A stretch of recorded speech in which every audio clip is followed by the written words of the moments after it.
And there we go. It's up, it's live, it's running. Hello, everybody, and welcome back to the chat here on Bear Family Farms. I am JT Bear, and in tonight's live chat, I am hoping to kind of discuss more about the ideas than the individual, but Joel Saladin and everything he's got going on there at Polyface Farms. He's really, as kind of alluded to in last Thursday's title, in my opinion, he is really putting it all together and doing quite an excellent job. Nice to see somebody is here. Thank you so much for joining us. So when it comes to Joel Saladin, and more importantly, when it comes to some of the concepts that he is demonstrating on Polyface Farms, I think there's truly a great man and a leader in the regenerative agriculture world, I'll say, because there are probably hundreds of channels of people who have visited Polyface Farms and spoken with Joel, and he's allowed them to, videotape it and discuss some of his various ideas. And I can't even count how many videos I've watched about some of those things, and some of my favorites, I think will definitely be, I want to say trying to copy, but Virginia is not Manitoba. So there will be some obvious like changes to structures and things. I'm going to need to sturdy things up a little bit, but I definitely want to try his pastured poultry idea, the way he runs his chicken tractors. I think he's got 75 in a tractor. It's a 10 by 12 structure. Doesn't cost, probably costs less to build. I haven't built one yet, but I'm thinking about current lumber prices, and it probably costs less to build one of those than I pay for 1 month insurance on the vehicle. So that's certainly not an expensive infrastructure type thing. The most expensive part of that is probably going to be, if I do put some tin on the roof to keep it a little bit more stable, that'll be costly. But we have a lot of scrap tin up at the hardware co-op that people have previously ordered, not picked up, or it was the wrong size or whatever, so it's been returned. I should be able to go through that and find pieces that will do. So that'll definitely save money on that. And then chicken wire, because it's going to be out in a field, I'm not entirely sure that I'm going to be 100% happy using just standard old poultry wire. I might want something a little sturdier, like a hardware cloth, because they're not going to be on it, right? They're going to be behind it, like little prison bars, as it were. But so yeah, I don't think I need to worry about the hardware cloth on their feet, because they're not going to be, pushing at the thing to make it move. So I think the hardware cloth or the tin roof probably going to be the most expensive part of that. But still, I reckon that project will come in for, under $150. And let's see where we got our last batch of chickens. If we were to run meat birds, I think buying 50 to 100 of them, or 50 to 75 of them, works out to be like maybe $3 each. So it would be another $150 to fill it. So we got $300 to get started there, and then whatever food goes into it. But as with all things, it's the infrastructure that costs. Jackie, hey, welcome. Do love listening to you. Get up very early for work and listen to you for hours. Oh my goodness. Are you getting up early for work now, or? Gosh, I hope not. I get up pretty early for work myself, so getting up earlier than that, oof, I weep for that idea. But hey, it's glad to hear that you're enjoying. So if there's anything in particular you'd like to hear me chat about, by all means, feel free to throw a question in there. Don't seem to have much going on yet for the chat, but I'm hoping with the topic of Joel Saladin and the salad bar beef, and in this particular case, the pastured poultry, maybe we might get a little bit more interaction going on this week. This is also the final live for 2019. We're going to be getting started back to it in January 2020.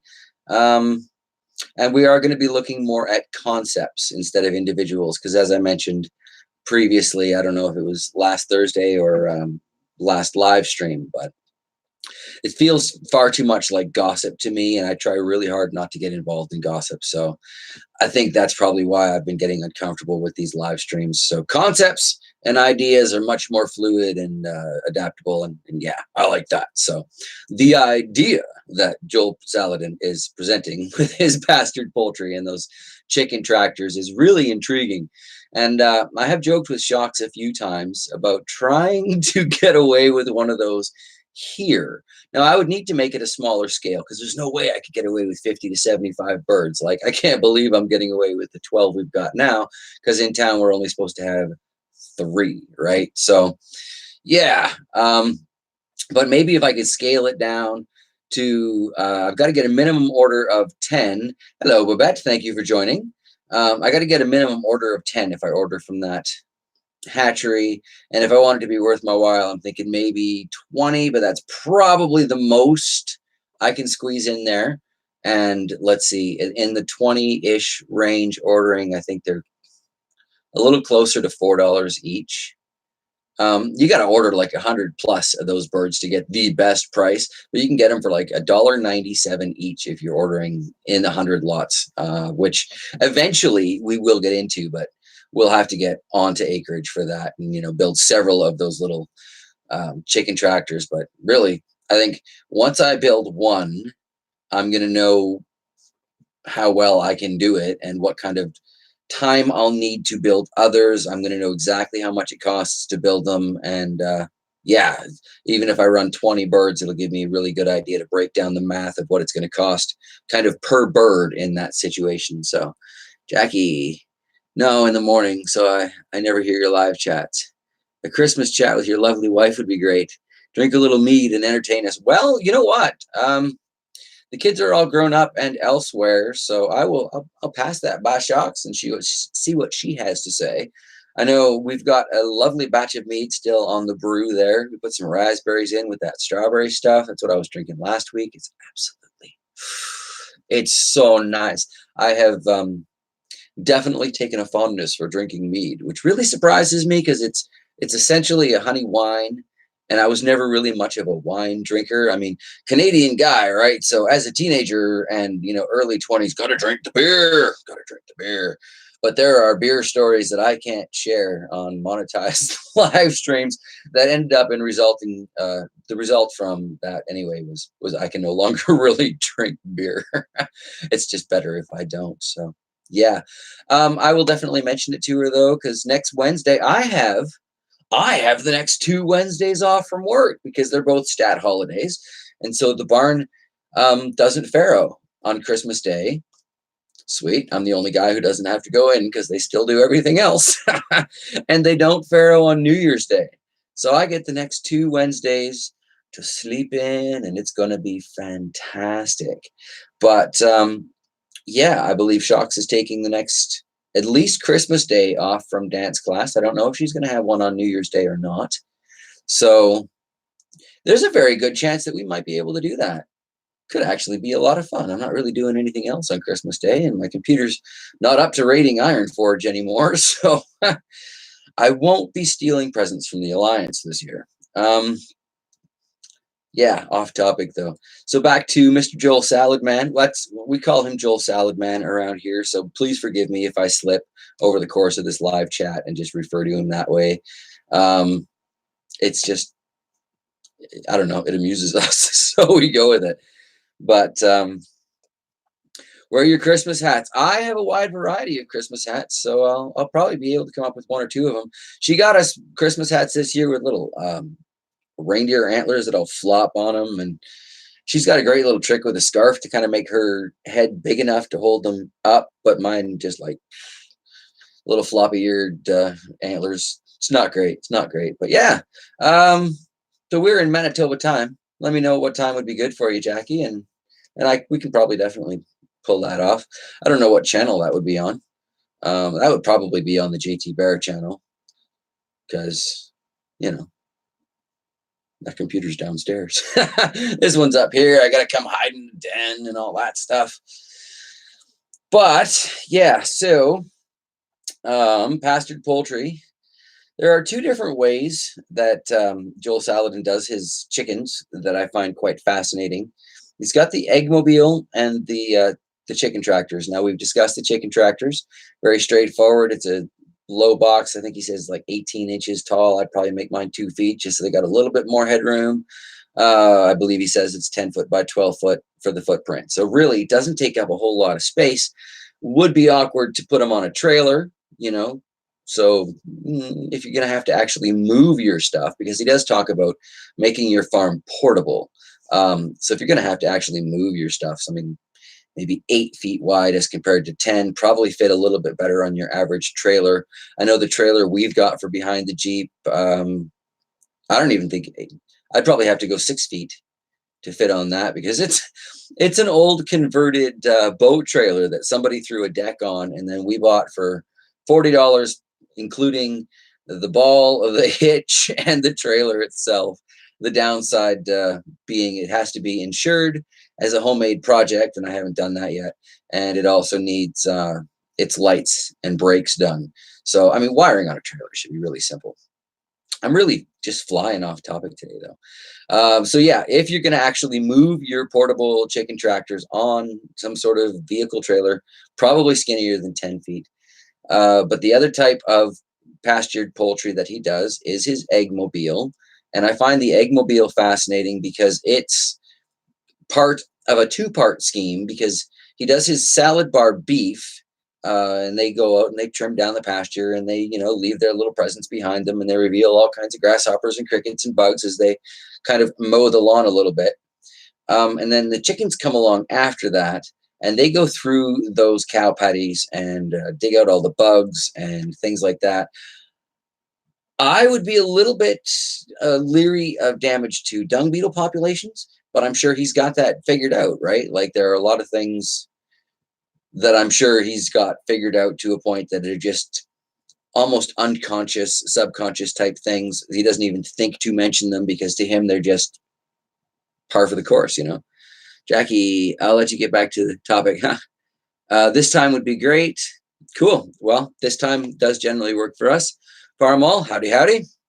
Nice to see you here. So yeah, with the Eggmobile, that's another thing that I would be very interested to try up here, but I don't know if it's paranoia or what.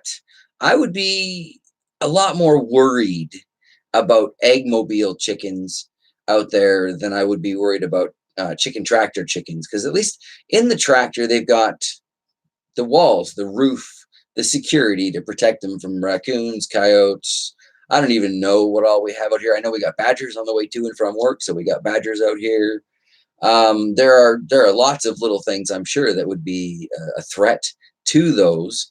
And again, I'm sure it's one of those things that he has completely under control. Like, I think Joel Salatin is one of the guys who goes off about using guard geese, but only one at a time, because if you have more than one, they turn into gossips and they don't really do much.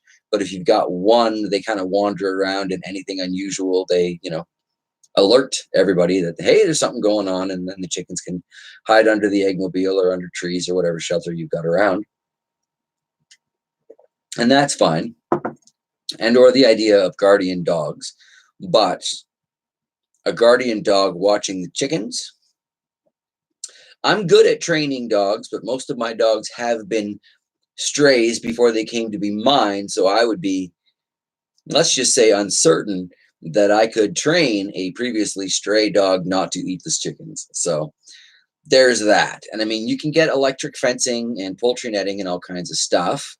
But what about airborne, birds of prey? We have a lot of raptors out here. There's lots of hawks, lots of falcons, lots of eagles, big crows. We have like really real ravens out here, which is awesome to see, because they're pretty monstrous too. So we have a lot of things that could swoop in and take out one of those chickens that's just trying to do a little pasture sanitization. So I don't think I'd want to be like, you could do a sky net, if you will, poultry netting up above, or you could do something with strings and ropes and try and distract the birds that way. But that, at that point, I think you're getting to a point. It's just more complicated than it needs to be. So I think there's there are a few things that I need to learn about how he does the eggmobile without too much loss from those predators. And I'm sure the information's on YouTube. I just haven't found it yet. And if I can't find it on YouTube, he's a very approachable gentleman. I'm certain if I email him with like, look, I'm really interested in your eggmobile situation. I'm concerned about predators. I live in Manitoba. What do you do to, deter airborne predators? And yeah, I'm certain when he gets the opportunity, he will respond to it, because one of the things I love the most about this man has absolutely nothing to do with his farming techniques. I really, really appreciate that he is so open to sharing a lifetime of experience with people that are trying to do something different. And it's quite obvious that he has so much love in him to give to the world. It's that I think is my absolute favorite thing about Joel Salatin is he is just a big old loving, lovable farming, ranching kind of guy.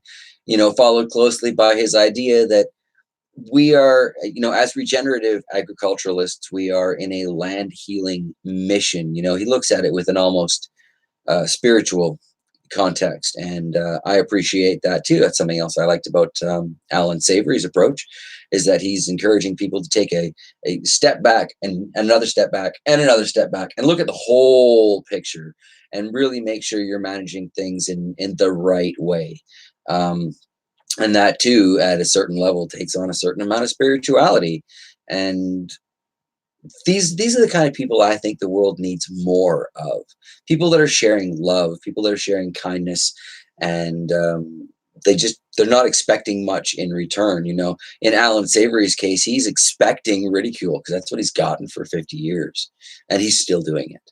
In Joel Salatin's case, he's expecting a certain amount of closed-minded people in the crowd, and yet he still goes out there. He is expecting a certain amount of people that will go, well, that's not going to work here. He is expecting, to have to deal with all of these hurdles, and yet he still goes out there each and every time he gets the opportunity. And I want to say, to preach these practices. And there are two of my favorite lectures that are on YouTube, I think, are his 4 E's of farming and his 10 threads of farming success. These, I think, need to be viral videos. These need to be seen tens of millions of times by anybody who might ever consider being a farmer, even if they don't actually consider any of these regenerative practices. Hearing these 2 lectures will help them in the long run. I honestly believe it, because love has to go into what we do. It's as simple as that. If you want to make really good food, you've got to love what you're doing. If you want to make really amazing art, you've got to love what you're doing. If you're trying to write a book and you don't enjoy it, your readers aren't going to enjoy it either. If you're loving the story that's unfolding in your pen, well, it's going to be a much better story to read. Love always improves the dynamic. So, yeah, I think more people need to see that in the case of somebody like Joel, and maybe just a little tiny bit of that can ripple into their own lives, and they can spread a little bit more love and kindness and share their information a little bit more openly and just help the world to help the world. It seems kind of crazy, and yet it seems so simple. I don't know. I have some pretty strange beliefs, though. I believe that we should all be nice to each other, just because. I believe that we should respect our elders because they probably know a few things we don't. I believe we should respect our good Mother Earth because when it comes to elders, well, she's got billions of years. She's an elder. She counts. So, okay, back to Joel Salatin and the generalized topic of some of the concepts he's going at with polyface farms. I think it's pigurator pork absolutely fascinating. You got to do something with your cows in the wintertime, right? So he's got them under the awning. They're pooping, they're dropping it into his wood chips and stuff. And, there's another example. He's using the waste product from his timber stands, breaking it down, turning it into carbon that can absorb the nitrogen from everything that his cows are dropping. And therefore, he's stopping it from being leached away by, um, if it gets dry, it can go up into the air. If it gets too wet, it can leach into the ground. But if it's sucked into the wood chips, it kind of stays there and does its little chemical and biological reaction and ultimately becomes good organic material. And he turns around and uses that organic material on his farm. But that's where the pigs come in, because after his cows have been under the awning all winter long, and I mean, winter in Virginia, I don't know. Maybe it's just since I've been in Manitoba that I'm a little jaded about winter in other places.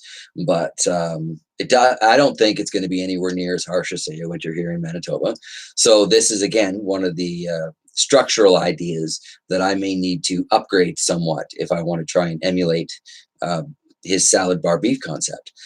But and we're not even at the salad bar part of that. We're still at the beef and the pigerator pork. But anyway, as the beef are eating that hay and they're dropping it and they're leaving their presents and it's getting mixed in with the sawdust, apparently he's going in there and he's tossing in the corn, right? The corn's getting packed down by the cattle as they're moving around under the awning, just kind of wandering, stretching, doing their thing, saying hi to each other, wandering off, getting this piece of hay, that piece of hay. I don't imagine it's too entertaining in a cattle barn in the wintertime, but whatever, cows are going to do something. And as they're doing something, they're going to be pushing that corn down. They're going to be pushing the air out. And it makes an anaerobic situation. So it kind of ferments the corn that's in there. And then, they keep adding more wood chips and the cows keep adding more presents. And Joel keeps adding more corn. And it kind of layers up and becomes this wonderful pile of compostable materials. But when the cows are out, he puts his pigs in. That's the pigerator pork, because he uses the pigs to go through there searching for all the corn. And what they do is they now aerate all of that hard packed stuff as they're digging it out. And pigs have amazing noses. Like, yeah, not only are they huge on their heads, they can really smell that corn way, way down there. So I can easily believe, without having personally done it, that a pig will do this in this situation, because I work at a hog barn. I'm getting a much better understanding of how pigs work or don't work and how they think, or in the case of a couple of them today, absolutely don't think. We had some stupid pigs today. But anyway, even those pigs would have known to go for the fermented corn in the bottom, and they're going to turn it up. And then as they turn it up, they finally get finished. I don't know how long he leaves them in there. I guess that's another one of those questions that I'm going to need an answer for. But, then they take it out and imagine it goes into the compost pile, or it gets probably aerated a few more times as things get turned, and then they drop it out on the fields. Good, strong, rich, composted material to fertilize his pastures with. Absolutely fantastic. And that's going to be helping the soil biology. It's going to be helping his overall organic material. Like, he's gone from 1% organic material when they bought the farm in, I believe he said 1961, to his most recent test. I believe he said it was 8% organic material, which, it's only 7%. So if you're thinking about it in, mathematician kind of terms, that's 7 out of 100, dude. That's not a big number. But when you're thinking about it in like water holding capacity, and that's another thing that he mentions, is 1% organic material on an acre can hold somewhere in the vicinity of 20,000 gallons of water. 20,000 gallons. So by adding another 7%, he's storing another 140,000 gallons. So now he's got 160 gallons of water holding potential per acre.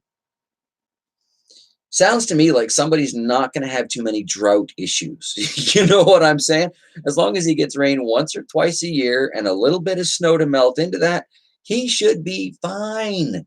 Barring like serious planetary disruption, he should be fine.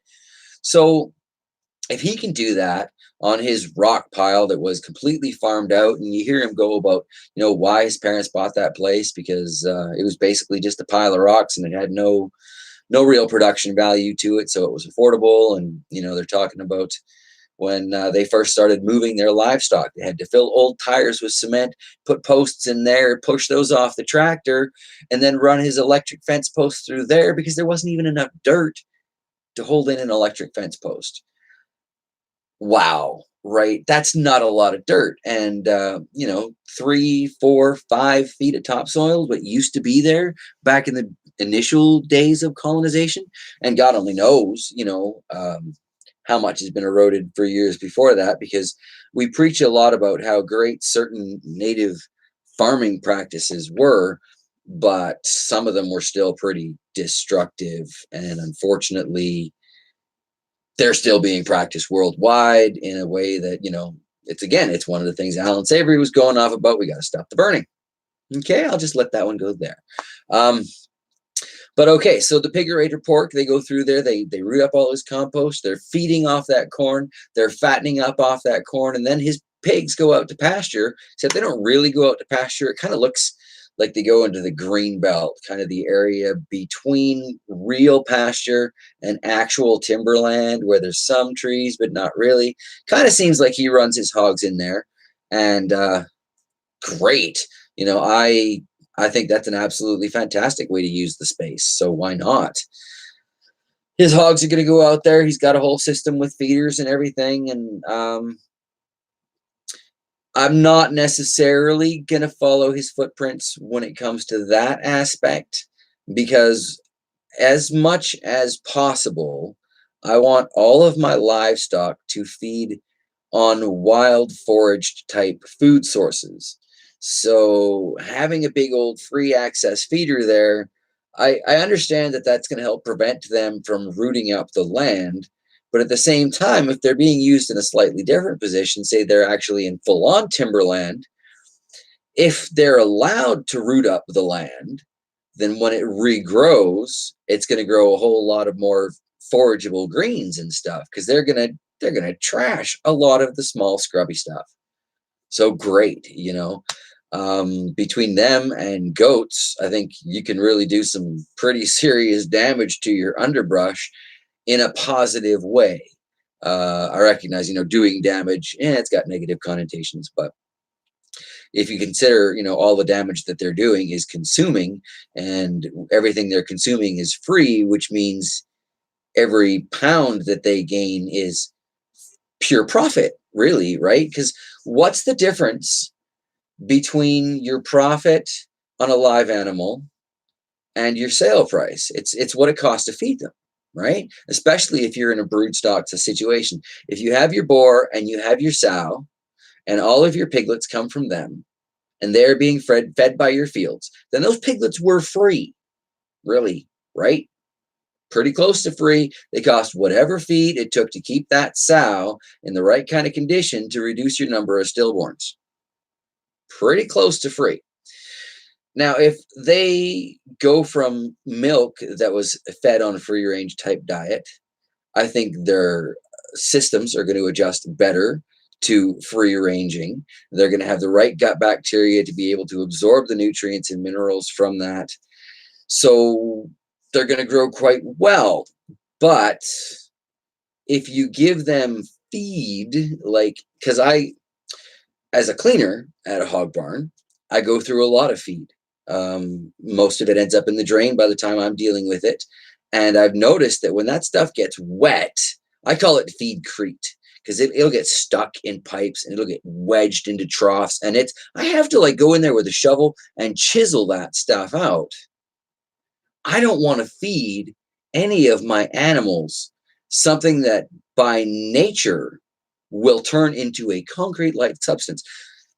I'm sure it's just fine for them. Our girls, for the most part, seem fairly fat and happy, but I just don't like the idea. So if I can feed my hogs on grains, that's a more natural thing. I will do that. If I can feed my hogs on nuts or forage or whatever they find in the forest floor, great, because all of those free found things are free pounds on my pork.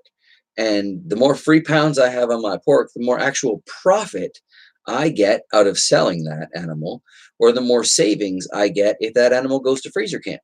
So I don't want to pay for feed because it doesn't strike me as being the right way to go as far as making profits.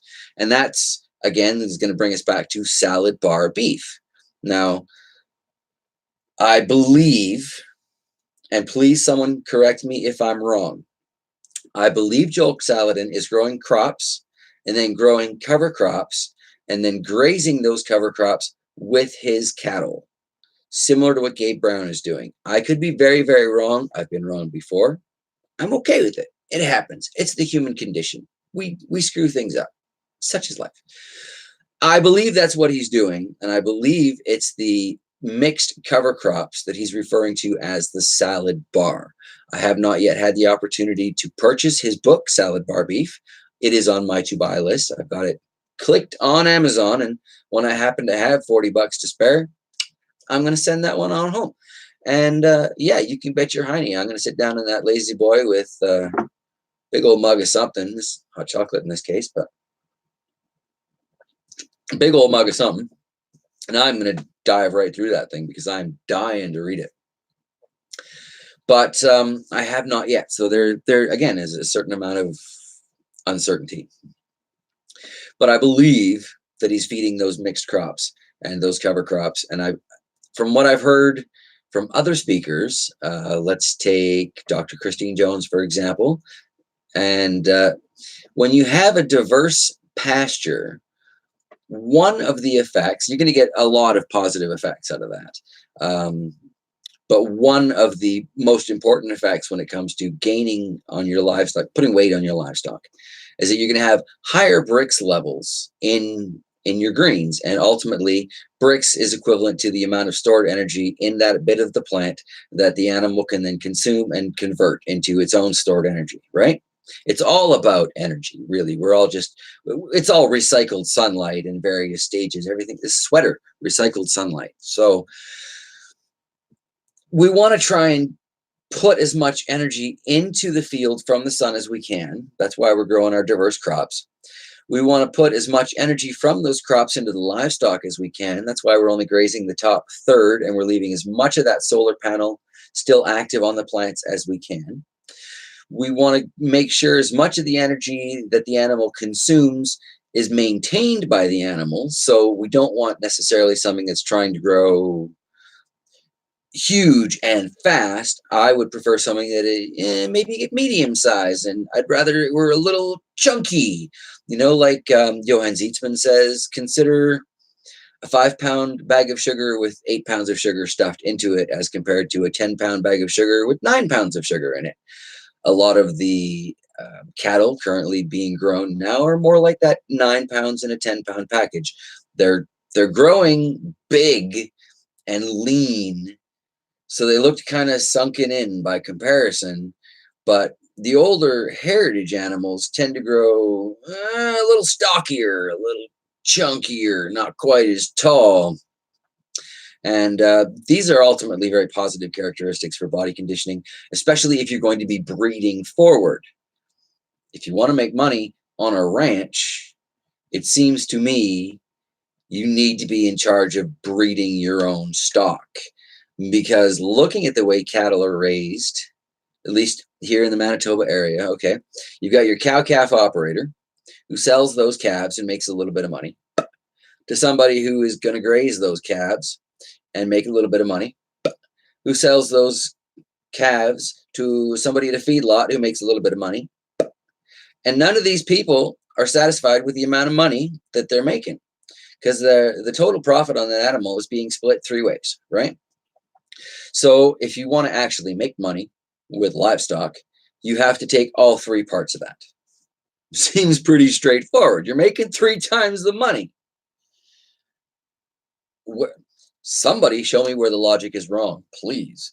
Otherwise, that's my plan. I intend to get cow-calf pairs. I intend to get good, solid bulls with genetics I like. Again, we're talking short, stocky, chunky, beefy little boys. I am not going to be going for that big, strong, steroid monkey-looking bull out in the field. I don't want that. his calves are going to be too hard for my dexters to put out. They're little cows to begin with. Forget that. So you got to think about all of these things. And with these heritage breeds, the shorter, stockier, fatter breeds, they are literally fatter. They have more fat in them, per pound. And it takes more energy to make that fat. And most of us will agree. I'm sure there are some fitness freaks out there that would have a heart attack if I even said this out loud, but I'm going to say it anyway. Most of us would agree that the meat with the best flavor has at least a little bit of fat in there. So, to me, my opinion, if I'm going to raise animals for my family first, which I am, I want to raise flavorful animals. Therefore, I want to raise fat animals. Therefore, I want to raise animals that can retain the energy they're fed. Therefore, I need to feed them high energy foods. If I want to keep it cheap, I need to seed my field and have that expense be what feeds my livestock for the vast majority of my years.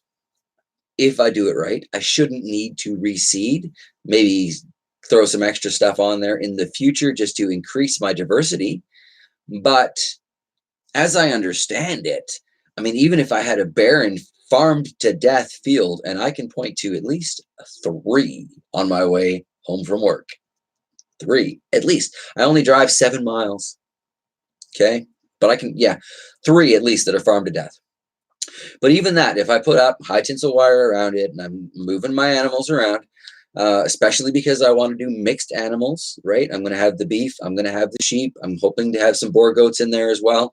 As many different types of gut bacteria as I can get in my ruminant herd. I might even run, I don't know, donkeys or some horses or some Shetland ponies or horses. Horses are the one place where I don't necessarily believe in getting a smaller animal. I love Clydesdales. I love Clydesdales because they're like the big rig of the horse world. But ultimately, that's probably not the most efficient consumer. So ultimately, I don't know, end up with something like a quarter horse, or I don't know. I have to look into the breeding characteristics of horses and diets and things before that time comes. But my first couple of horses are probably going to be rescued from a racetrack anyway. These things are about to be dog food. So $500, you got yourself an animal. I've done very well by rescuing animals over the course of my life. I see no reason why this would be different. And every horse I've ever met is basically like an oversized dog. If you treat them like a dog, you're going to be fine as long as you're good with dogs. If you're not good with dogs, maybe this is a bad analogy to go with. But I am good with dogs. Dogs love me. I treat horses like dogs. And for the most part, horses love me. So I'm good to go there. I'm not too worried about it. And I'm not going to get into the horse breeding anyway. I just want somebody I can ride around the fence line to make sure everything's okay. And possibly, check on various bits of field or livestock or whatever. Working horse. Every animal on our farm is going to be working one way or the other. So, there are no freeloaders, right? And that's another thing too with Joel Saladin's situation that he's got at Polyface. There are no welfare animals. Nobody is sitting there simply consuming without kicking in to the overall success and health of the farm. The cattle are grazing the cover crops and they're dropping their biscuits behind them. The chickens are coming in there. I think he said he gets like $100,000 a year out of eggs from pasture sanitization, right? Because he's got like 800 chickens in his eggmobile, I guess, give or take predation. 800 chickens in his eggmobile, and they follow through, and they are eating the bugs revealed by the cattle grazing and the bugs that are drawn to the cattle flop. So that sounds like free chicken food to me. That means those are free eggs, like literally free eggs, because at this point, I would like to think that he's doing something to breed his own laying hens, because it's not like it's really complicated, right? Chickens, a rooster, put on some berry white, give them some time. Within a week or so, those are going to be some fertilized eggs. As soon as you got one of your hens go broody, you are on your way to having some more laying birds. Some of them will be roosters, and they can be put in a little chicken tractor, grow up together, die together, and go to freezer camp together. That's just fine. The girls can go to the eggmobile, right? Like, very, very basic to keep your animals in rotation and to keep yourself producing and to, fluff up the size of your flock. Not terribly complicated. Chickens will be one of the things that we are getting started with on actual acreage. I mean, we've even gotten started with them here, just on our half acre. Now, that said, we have 4 times the legal number of chickens, but it is a silly law, so I am prepared to engage in civil disobedience. And I've debated everybody on council, so I blanken dare them to put me up on council or in front of council and in front of the citizenship of our RM to debate whether or not I should be allowed to have livestock, because at the end of that, I'll have sheep. And I'm actually, one of the guys I work with raises sheep. He sells lambs every year. I am like this close to just getting a couple of lambs in the spring and seeing how long I can keep them in the yard for till somebody says something. We don't even have a bylaws officer. Okay, not just in town, but in the whole municipality, no bylaws officer.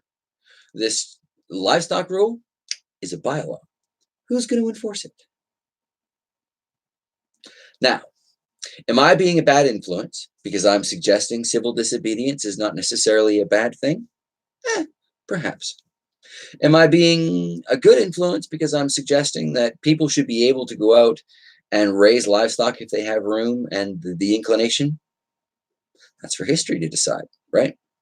I think on half an acre, if you've got a plan and you're prepared to deal with their waste and your neighbors are cool with it, this shouldn't be a problem. In a more reasonable thinking township or municipality, it wouldn't be a problem. Like, one municipality over, totally okay to have goats, pigs, they don't care. As long as you're not a problem in the neighborhood with your animals, they don't care. They also don't have like 20 houses for sale in their town. We do. We can't seem to sell these beautiful, cheap houses with these large lots. And they can't figure out why. We've got this amazing high-speed internet. We could deliver it to a farm miles from town, no wires. But they just can't seem to draw young people into the community. They can't get young people interested in buying these houses. Well, let's see. I moved here and they're pooping on all of my goals and my ideas. I wonder if their stubborn, older, more established ways might have something to do with why the town is dying. A clue. Doesn't matter. I'm half the average life age, or half the average age in town. More of these properties will become available. Eventually, they'll lift the rules, and hey, everybody can come move to Strathclair. It's a homesteading paradise. Oh, that's right. I broke a rule. I said where I live online. If you want to come out and stalk me in the middle of nowhere, you go right ahead. I'll make you coffee. You're gonna be driving for a while to find this place, though. But yeah, okay. So Joel Saladin, salad bar beef. We kind of discussed the salad bar beef. We kind of discussed the pastured poultry. We kind of discussed this mighty land healing ministry that he's engaged in. We kind of discussed what a wonderful example he is, just because he's got so much love that he's given to the world and clearly loves his animals and loves his farm and loves his family. And I think that is absolutely amazing. The world needs more of that example. Wholeheartedly, the world needs more of that example. Let's see. What have we not covered yet? Well, we talked about timber stand improvements and how they're going through there, and they're chipping down anything that's not necessarily good for their forest land, and turns that into the diaper, turns that into compost, puts that on his field, grows his crops. Okay. We talked about adding a mere 7% of organic material to add an extra 140,000 gallons per acre of water retention. That still kills me. That is an amazing figure. Okay, so it's December when this is currently being made. We are, I don't know, a third of the way into our snowy season. On the radio today, they're already discussing concerns about spring flooding. We still got snow falling. It's not going to thaw for months, but they're already worried about the flooding in spring. Manitoba has been farmed intensively and extensively and deeply for like 150 years, give or take. We're a fairly well-established province. Winnipeg has been a hub of activity, I think, for even longer than Manitoba has been like Manitoba.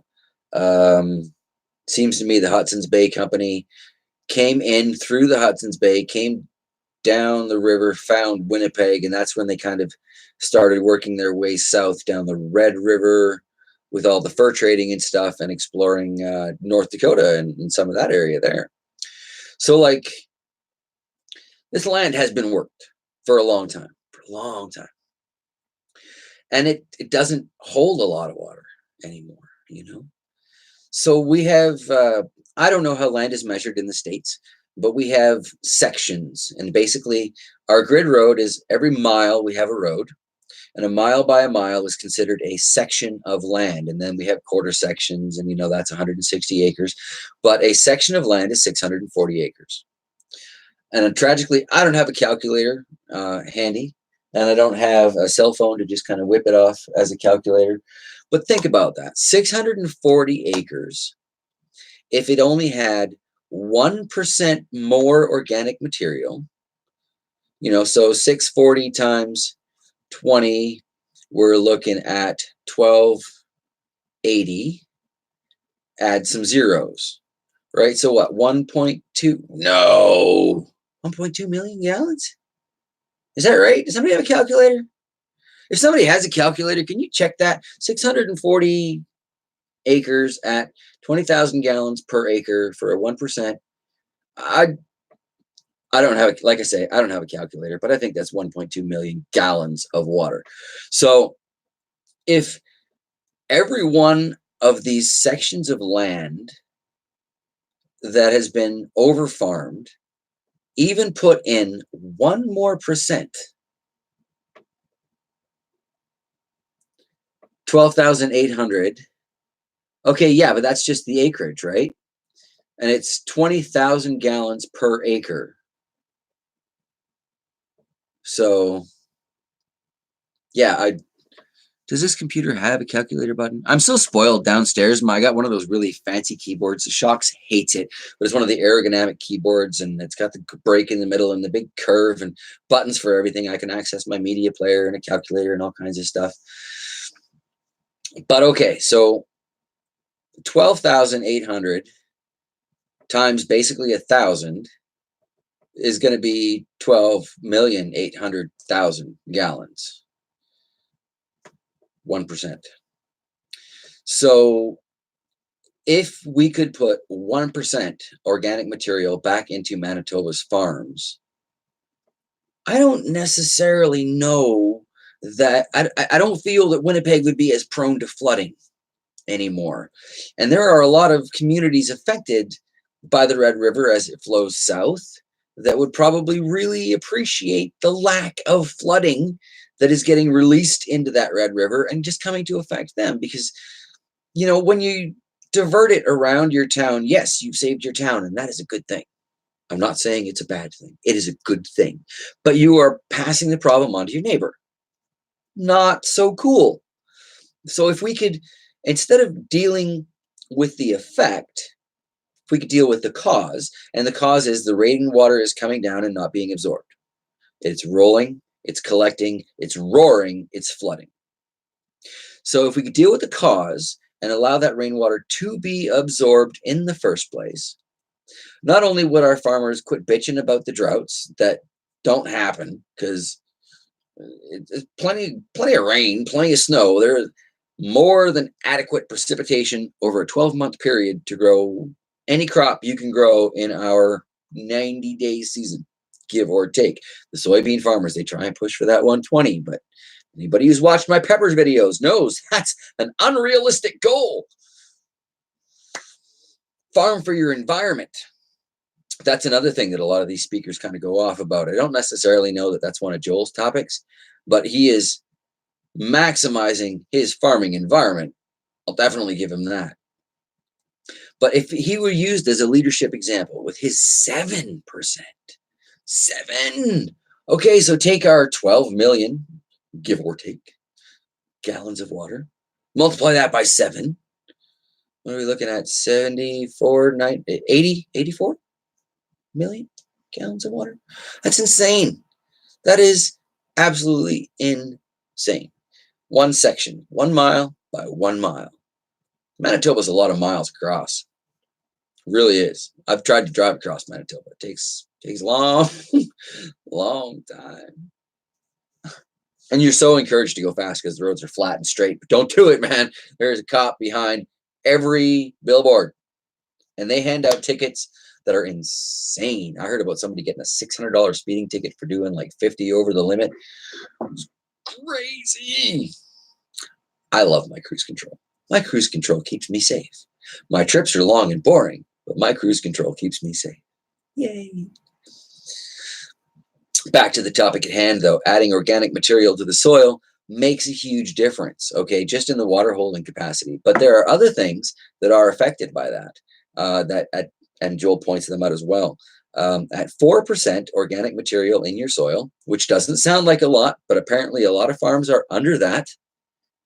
So at 4% organic material in your soil, you're waking up free nitrogen fixing bacteria that aren't necessarily bound to the legume family.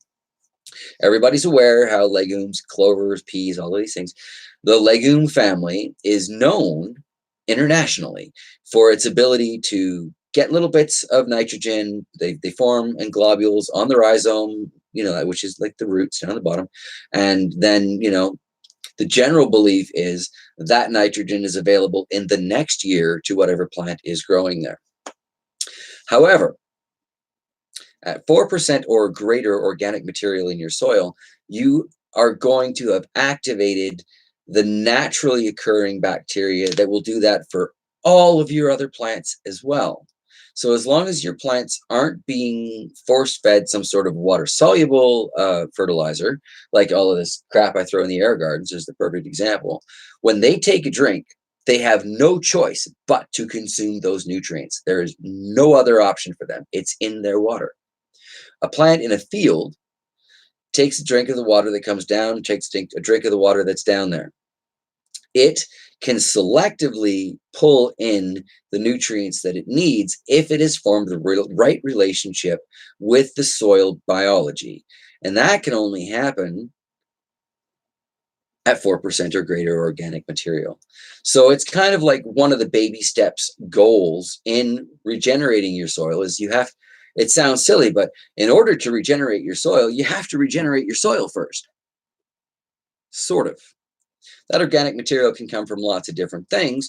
That organic material does lots of different things. As it breaks down, it releases carbon dioxide. We all know this. It's one of the dangers of mulching. It's one of the dangers of composting. Everybody complains about it. Oh, your compost is releasing carbon dioxide as it oxidizes and blah, blah, blah, blah, blah. Like it's a big problem, right? It's not. My compost pile is under my trees. My trees are growing very well. I think they have a mutually beneficial relationship going.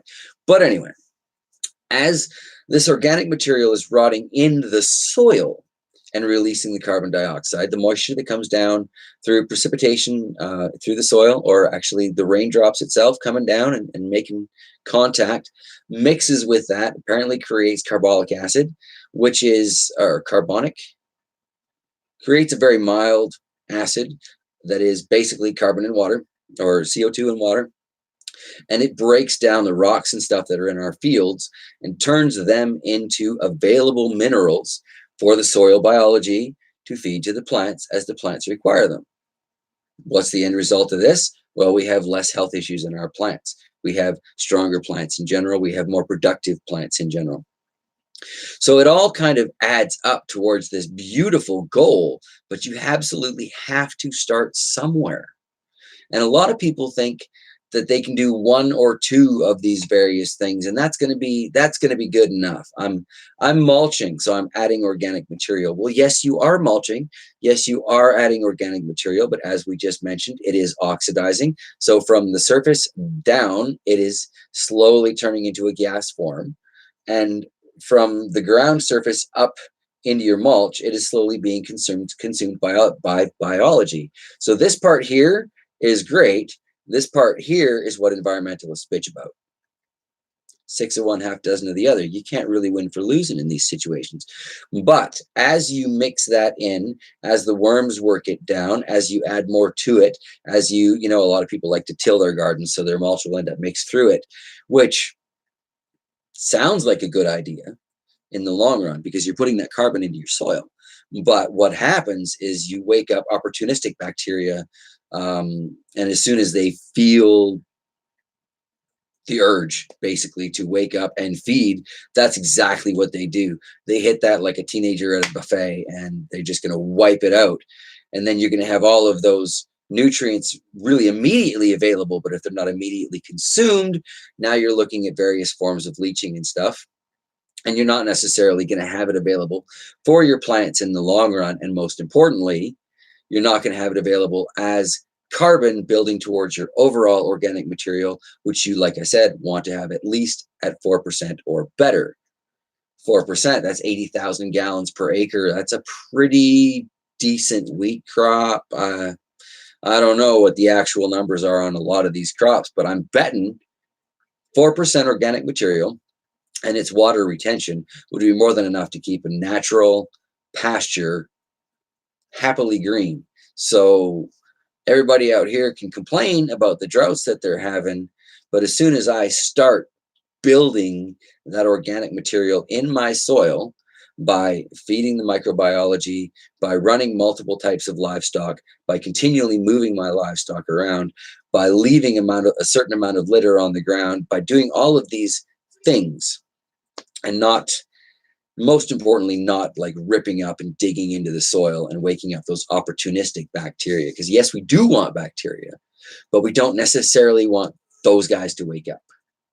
A few of them, sure, why not? Come have fun at the party, be cool. But when all of them get there, it's just like, look, we didn't need the whole gang at the party. You've ruined it. Tank the party. We're out of here. Nobody wants that. So you really want to make sure you've got a good variety of bacteria going in your soil, and that's what Dr. Christine Jones was going off about. That was Chris Nichols is another one I was going to share on that topic. She goes into great detail about soil biology. Babette, I don't know if you're still with us or not, but she would be a good one for you to look up because of your gardening situation, and because you do pretty much have a 365 growing season. You, I think, could really, way more than I could, see some benefits from listening to Chris Nichols and soil biology stuff there. So, excuse me. Good heavens, we're looking at 57 and a half minutes, almost an hour. I definitely want to thank you guys for hanging out with me today, and I don't know, listen while I kind of babble, if you will, about I'm going to go so far as to call Joel Salatin one of my farming heroes. If there's anybody out there that I want to try and be like, he's on that list. I want to show that kind of love to the world around me. I want to show that kind of attention and love and care, attention to detail to my livestock and my farm. I want to be able to really stack my farming opportunities the way he has. And that's actually one thing he goes off about too, is that people in general, farmers aren't taking advantage of all of the opportunities that their land gives them. They're not stacking the enterprises. Most people want to do one thing, like they want to grow wheat, or they want to have cows, or they want to excuse me, raise lambs, or they want to do corn, or they want to do one specific thing.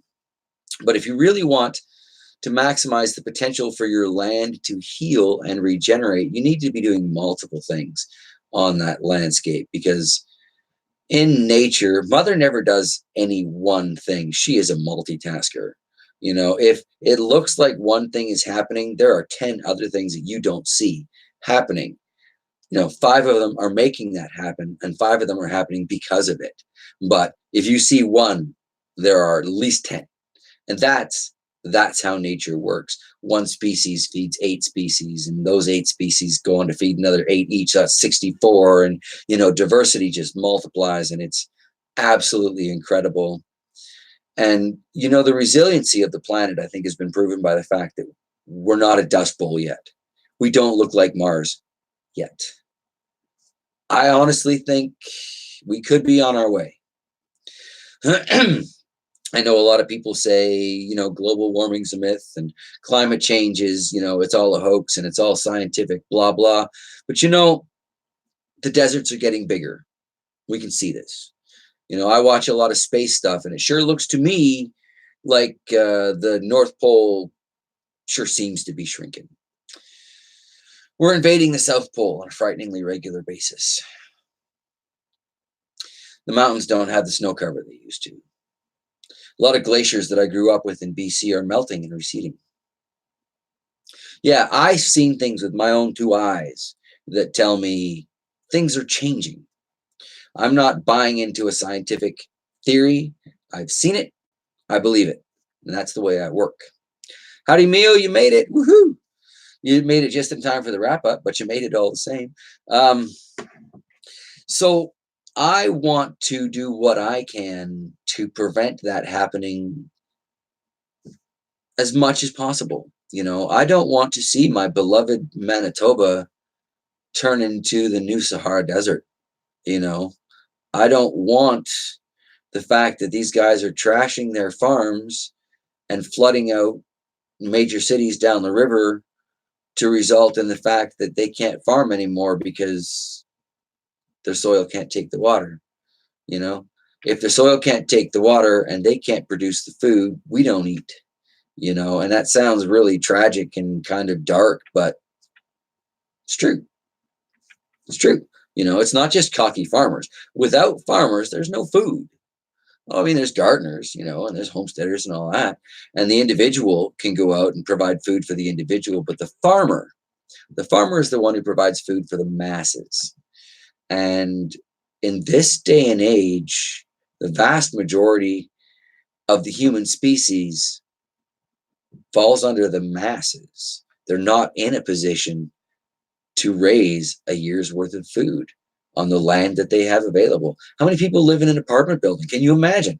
You couldn't do it. Living in a city lot, you can't do it. We're on half an acre. There's no way. I mean, excuse me. Even if I got them to really loosen the bylaws on livestock and stuff, there's no way that I could make half an acre sustain even the 2 of us. I could probably come pretty close. Our diet would be limited. There wouldn't be anywhere near as much diversity on the property as I'd like. Neighbors wouldn't like me much, but I could possibly make it happen. So anybody under half an acre, there's no way. So they need to be fed by farmers. We need the concept of the farmer, the agriculturalist, the rancher. We need people to still want to fill this position in life. Ultimately, if it wasn't for the development of agriculture, we wouldn't have anything that we have today. You got to think about that one, but it's absolutely true. Every step forward in thinking, so we'll say in intellect, in creativity, in tool making, has been in one way or another the result of more food. When we got better at hunting, we could send more people out gathering. When we got better at gathering, we started to figure out we could plant some of these things. When we started to plant some of these things, we started to have a food surplus. At the point of food surplus, now we've got people that can just sit. They don't have to hunt. They don't have to gather. They don't have to plant. They can exercise their creativity. As we're eating more and more natural fats, fat is not a dirty word. Our brain is mostly fats. Think about that when you're thinking about your no-fat diet. But that is opinion. I won't go into it, but I don't necessarily believe that the avoidance of fat is a good thing. And yeah, I personally have lost weight and feel better since switching from skim milk to 3.25%. So there's that too. Things that I have personally felt, seen, experienced, I believe in. That's why I don't fall for a lot of stuff that people tell me. But anyway, thanks. We're over an hour at this point. My throat is apparently giving me a fair bit of grief. This hot chocolate is not cutting the mustard. Probably should have gone with a tea, something nice and thin, you know. But alas, I hot chocolated it up. But it's the holidays, you know. It's just, I don't know, un-Canadian to not have a hot chocolate during the holidays. Of course, it's un-Canadian to not have a Timmy's within 50 miles too, but that's an hour and a half that way. Yeah, I have enjoyed this chat, discussing concepts, ideas, and everything going on at Polyface Farms. I hope you have enjoyed listening to this chat. I've been, thank you for your various comments in the chat feed there. And I guess there may be a live stream on JT Bear next Wednesday, sort of a Merry Christmas sort of thing. Could be fun, having some mead, wearing some Christmas hats, and just chatting with people who happen to be home on the holidays. I know not everyone gets forced into family events, or not everybody feels that it's a forced thing either. You know, a lot of people wish they could be spending time with their family. So if we work as a substitute for that, then great. I'm just glad to be able to be here for somebody. So yeah, odds are JT Bear next Wednesday we'll be having a live stream. The Farmers for the Future stuff, we'll be getting back into the swing of that in January. As I've mentioned earlier, looking at concepts like grazing, like diversity, like soil biology, like maximizing sunlight, various things like that. So yeah, I think it'll be good taking this new direction in the new year. And if I don't see you all on the Christmas chat or for New Year's, I do want to wish you all the happiest of holidays. And, ultimately, what do I mean by that? I wish you love, peace, prosperity. I wish you can spend time with people that matter to you. And I wish you have a heart full of just warm, fuzzy feelings, because that's what December is for. Brian, hey, I've missed a bunch of your videos. YouTube decided to clear the bell. YouTube does that. Looks like I've got a lot of catching up to do. Hope you and Shox are doing well. Yeah, Shox and I are doing great, actually. She is doing phenomenally well with her new Shar Wilcox channel, so you may want to check that out if you're interested in like daily gratitude vlogs every single day. And she's up to over 1,000 of them now. Every single day she takes the time to post a moment of gratitude, and that has been wonderful. Just kind of watching her develop through that, I've really enjoyed that. And she's been taking to doing live one-card tarot readings on Tuesday and Thursday mornings, because I get up so stupid early. And she, being the efficient woman that she has found a way to maximize that opportunity. She gets up, and after I tootle off to work in the morning, she whips out the computer and grabs a random deck of tarot cards and does free readings for people. And she's been able to really connect with a lot of people doing that too. So that's just wonderful. Yeah, she's doing great, and I'm doing great. You'll have to, catch up on the channels to see what's really going on. Hasn't been anything on the outdoor channel lately, so you haven't missed much there. Nothing going on Blanco since, I don't know, like 3 years ago. Condom challenge may have been the last thing on Blanco. Need to get back on that, but at the same time, I just don't know. I just don't know about that channel. Anywho, I'm going to wrap it up on this channel tonight. I'm going to say much love to all of you with my same old reminder, take care of yourselves, take care of each other, take care of those little things that the universe puts in front of you. It may seem really inconsequential, and it might seem like it's absolutely nothing, but those 2 seconds that it might take could be everything. Could totally change the course of someone's day. You might even save a life. You never know. So take care of those little things that the universe puts in front of you. My hair is shorter. You have been gone for a while.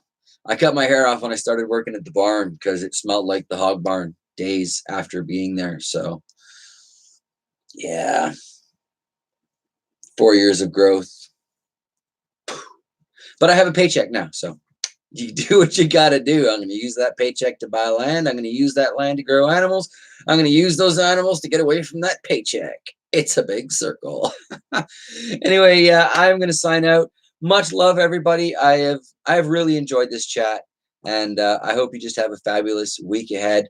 On JT Bear, I'll see you guys back in the garden on Sunday. So yeah, much love, everybody. All right.